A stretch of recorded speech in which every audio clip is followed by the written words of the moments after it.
Well, good evening and welcome to another edition of the Junior Footy and Netball Show. And well, Georgia Gilmore was missing in action last week. She's back this week, and Reggie's missing in action because he had school footy, of course, today. And we're going to cross to the school footy coach too to find out how the Emmanuel College boys went. But Georgia, as I say, very good evening to you. How are you, mate? Yeah, I'm good, thanks. Good to be back. It is good to have you back. How's the health? How's the fitness? Everything all good? Yeah, I'm just recovering from a bit of sickness, but I'm all good.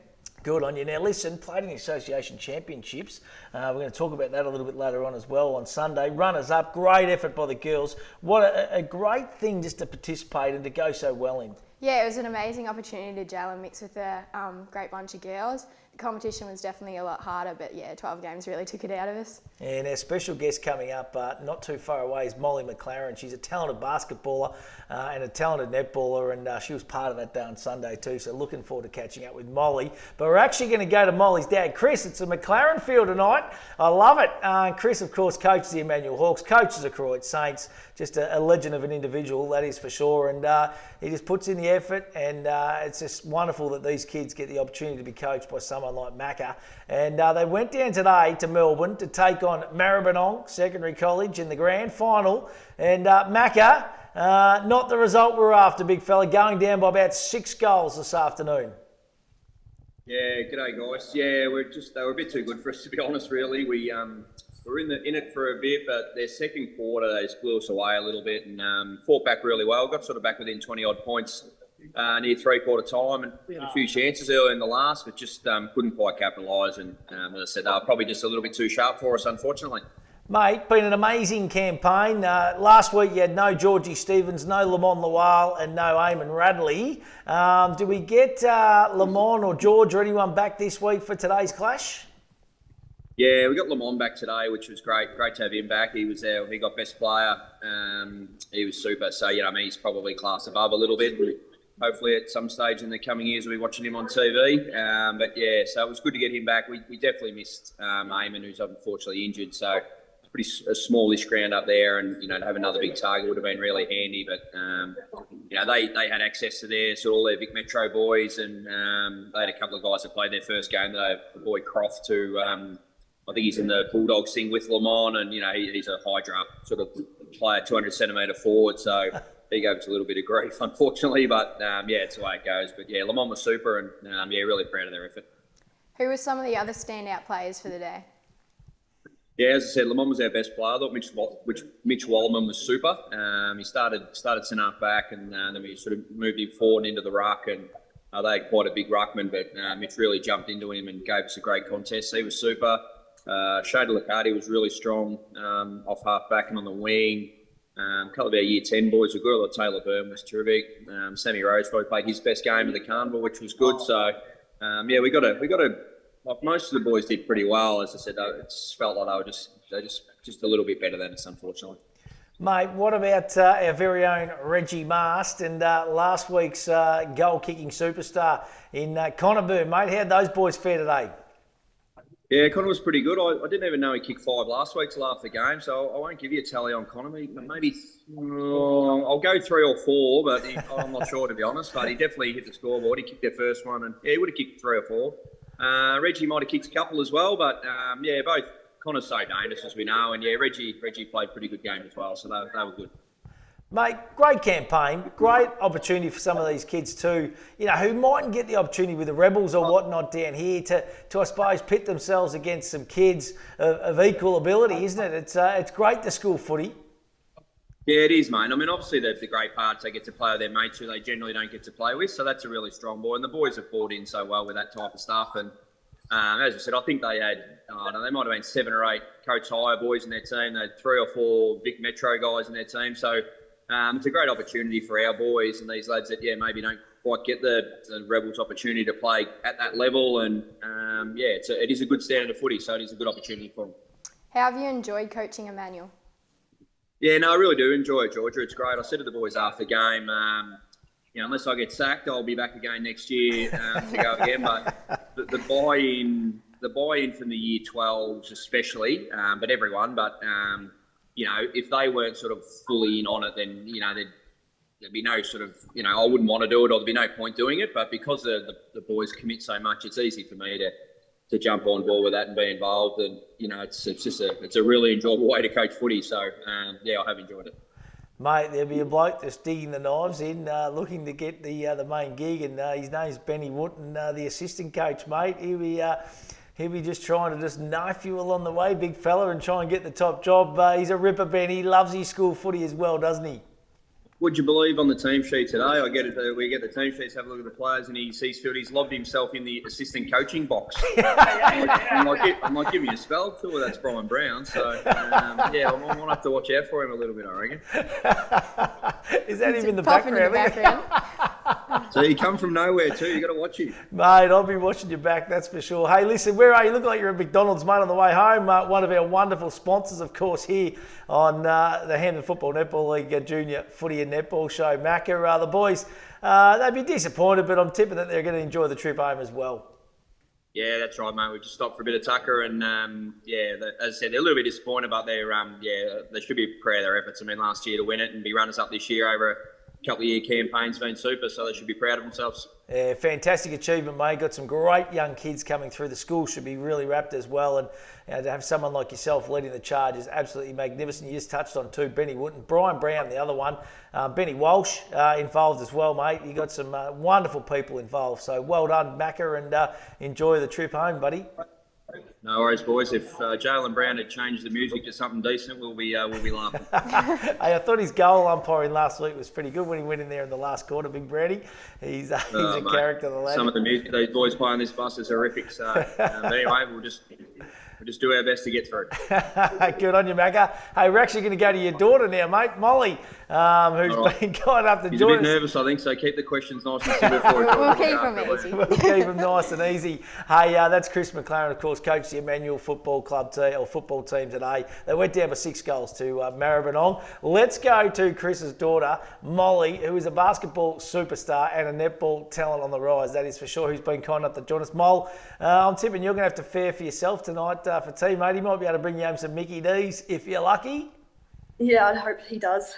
Hey, listen, mate, go back to the championships last Sunday. Tell us about the day. Yourself and Georgia involved, mate. They tell me that the level and the standard of netball was absolutely amazing. Yeah, so you really see the difference from indoor netball to outdoor, and it's just so much faster and physical. But we did a great job to obviously play 13 games and come runners up, which was just outstanding. What were some of your takeaways from the weekend? I love how we play with all different clubs, and you even meet some new people that you'll play against in the country, when we play them on the weekend, and just to bond as a team was really well. And you just touched on it there, so obviously Hampton League, it's outdoor netball each and every week. So a lot of these girls probably down there, they're used to playing this fast, free-flowing, kind of pingy kind of netball, isn't it? Just zips around the court. Yeah, definitely. It's a lot of a faster game, definitely. But to adapt to that from all of us girls playing outside was just amazing to even get to that level. How have you found it transitioning back into sport after your injury? At the start, it was really difficult, but I reckon I started playing in round 5, so I had the first few rounds off. But now, as I've been playing, I can find myself a little bit more fitter and finding it more easy to play, which is good. Molly, how do you go juggling everything? Because you're obviously playing under 17s, you're playing Division 1 netball as well, and you got your Warrnambool Mermaids commitments. How are you going with the workload? So Thursday nights are mainly the busiest night of the week. I'll have training for netball twice and then basketball. But even on Saturdays, they're a bit busy. But as each season goes on, I'm finding it easier because I'm getting more older and used to playing the 3 games a day. And obviously your fitness levels, are going to be through the roof too. You just said then you're training twice for netball and basketball on a Thursday night. So your body, you must be feeling pretty fit. Oh, well, probably not at the moment because of my injury, but definitely before I did my injury, I was feeling fitter than right now. But yeah, hopefully I get it back soon. And just what is the injury? It's a back injury, isn't it? Yeah, so I have 2 bulging discs in my back, which is sciatica down my leg, but it's way better than it has been. Like you mentioned off camera, you're supposed to go to Mildura for basketball. How do you pick and choose which sport you play? So not like I would play if it was in Melbourne or at a home game, but because I probably wouldn't be able to sit in the car for that or the bus for 6 hours to travel up there and then come back the next day. But with just the communication with Lee and Louise, which are the coaches, and even Courtney as well, so then they understand what you have to go through to do it. Isn't it great? You know, and you've got great coaches there, Louise Brown, Lee Primmer, Courtney Primmer. It's just wonderful to see those people getting involved. And they know, you know, they've seen a lot of the talented girls come through over the journey, and they know what you can do and what you can't do. And they want to find that happy medium as well. Yeah, definitely. Like, I feel like the more communication you have with them, the more you'll get to know them and bond with them. And then even have say if you can't play 1 week or can't get to training, they'll understand as well. How have Croydon been going in the Div 1 and in the 17s? In 17s, we have won every game except for Terang, but that we knew that was going to be a tough game.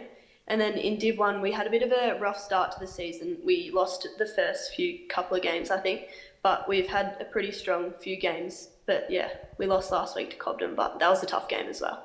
Can I ask you, where's the passion? Is the passion with basketball more? Is it with netball? You know, and it's obviously a tough one and probably a question you get asked a bit. But where do you know, where is the future for you? What do you want to really have a crack at, Mol? I'm not really sure, so many people ask me this, but I always say what season I'm playing in. But I'd probably say basketball more, just because I've played probably since under 12s and just growing up and having all the opportunities has been so good.